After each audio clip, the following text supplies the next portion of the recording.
The Friedman test is the non-parametric alternative of ANOVA for the repeated measure design, where the experimental design that you are going to consider here is the RCB design, or commonly known as randomized complete block design.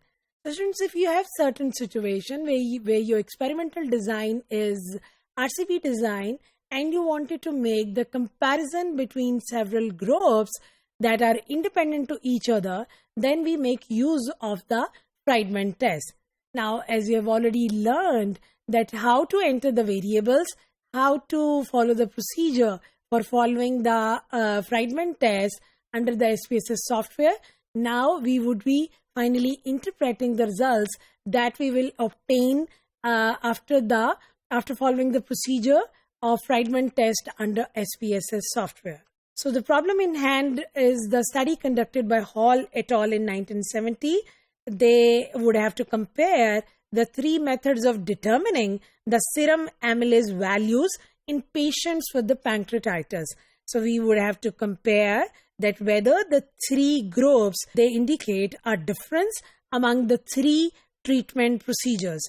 So students, the data is being given before you. We have the blocks under the rows and we have the treatments under the columns. We have three treatments that are to be compared. So the pair of hypotheses we are going to design is that median of all the three treatment groups, are they identical, or under the alternative hypothesis we have that at least one of the pair is showing a difference. So the level of significance is alpha. The test statistic that we are going to consider here is W.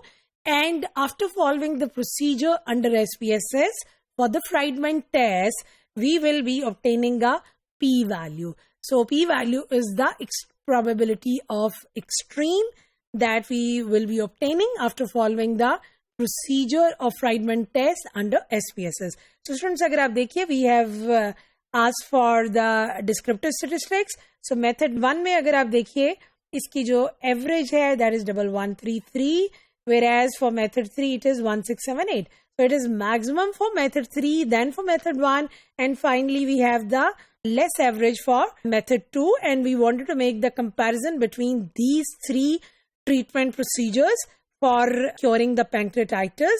So the Friedman test that make use of the average ranks.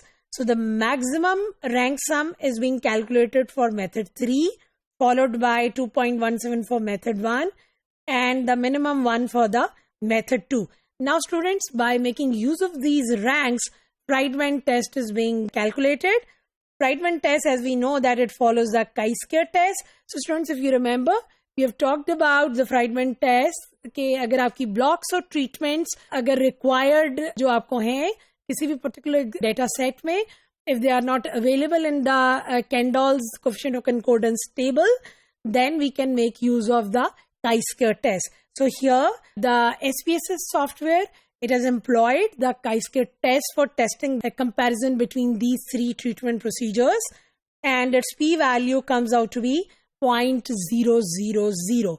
Now we will be taking this p-value and we would be making its comparison with our observed p-value, and finally we will decide whether to reject or accept our null hypothesis on the basis of evidence we have had. So under the critical region, we have the criterion for rejection or acceptance of hypothesis.